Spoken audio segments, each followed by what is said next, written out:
I remember watching The Accountant in 2016 on something of a whim, but having a pretty good time of it anyway. It wasn't the greatest movie of the year, but it probably ended up cracking the top half of films for the year for me. The Accountant generally follows the beats of a typical corporate espionage/action thriller that we've had for decades now, but with a new and exciting spin of featuring a protagonist who is 100% portrayed to be somewhere on the autism spectrum, as portrayed and shown by Ben Affleck.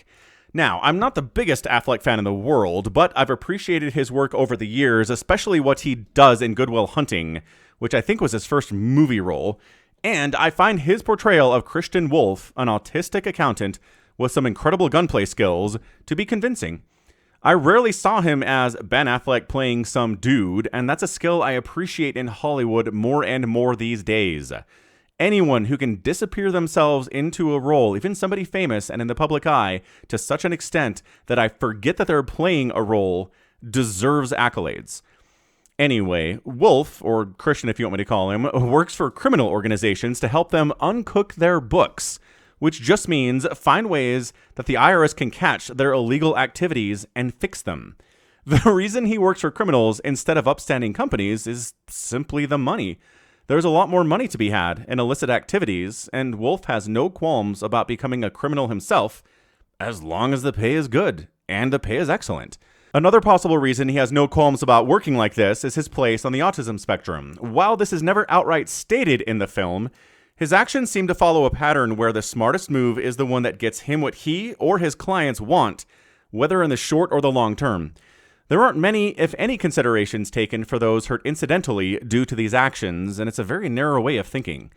But it does serve him well in his criminal enterprises. You just have to wonder if he ever considers those outside his direct line of sight. Affleck portrays Wolf using several stereotypical behaviors of those on the spectrum. Lack of eye contact, inability to easily pick up on social cues, being sensitive to sensory stimulus, inability to follow visual cues such as following somebody's pointing finger, and repetitive behavior. Now, the trick to autism is that there is not a set of behaviors that 100% indicates someone is autistic or not. So representing an autistic person in film simply can't be done perfectly. There's no one who's on the spectrum that is exactly like Wolf.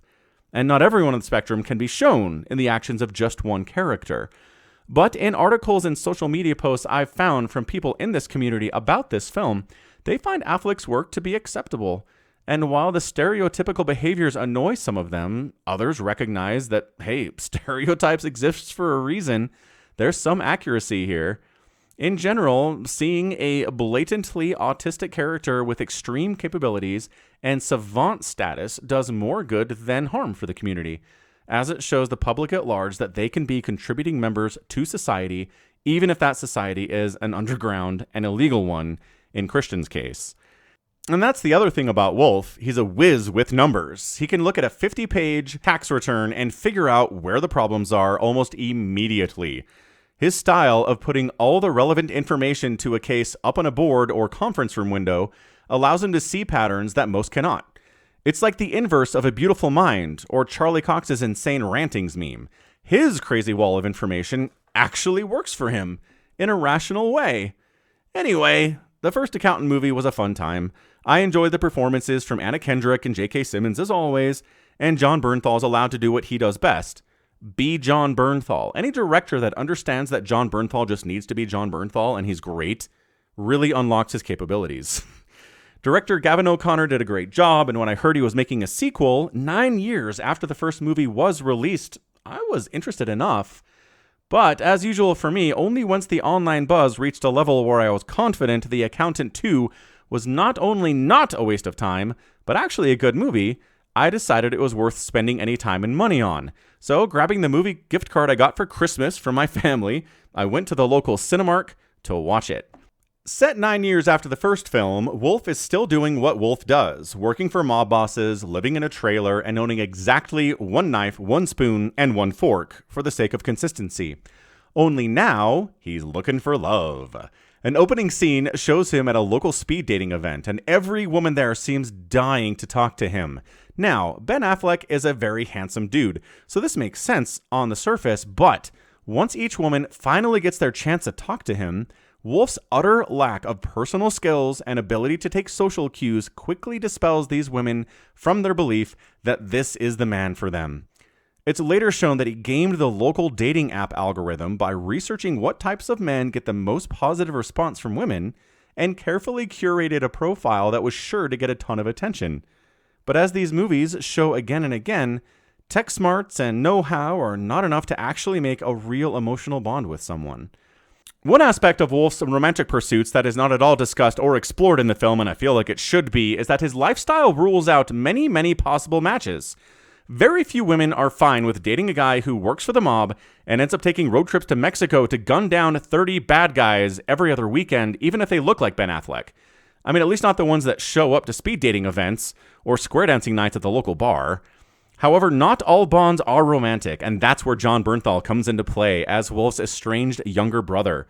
Bernthal is also incredibly lethal, and they bond over that shared capability. Bernthal's character, Braxton, is probably not on the autism spectrum, or if he is, he's very, very low on it, as he seems to have a much greater awareness of complexity of human communication than Christian does. Their chemistry is honestly great, and I love seeing Braxton needle Wolf in a brotherly way, but also showing real vulnerability in wondering why Big Brother doesn't ever reach out to him. He's also nothing but enthusiastic at Christian's attempts to find a normal girl to date, and it makes no sense.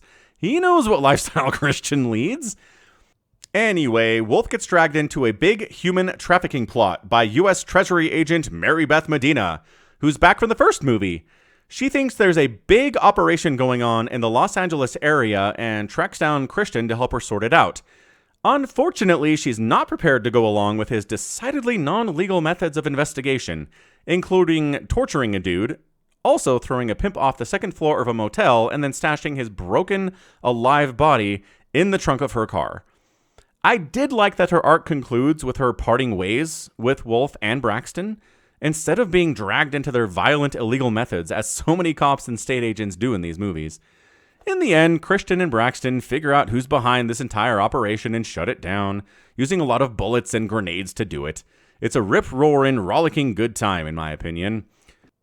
Oh yeah, and there's a dumb aspect to the plot where some random lady working in a frozen pizza-making factory gets in a car accident and then wakes up with the ability to learn to be a ninja assassin by watching movies.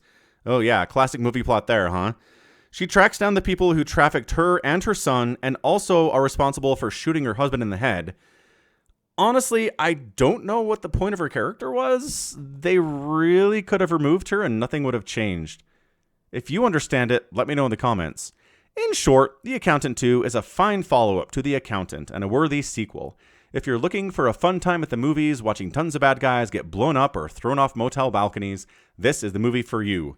Just ignore the ninja assassin parts, and you'll be fine.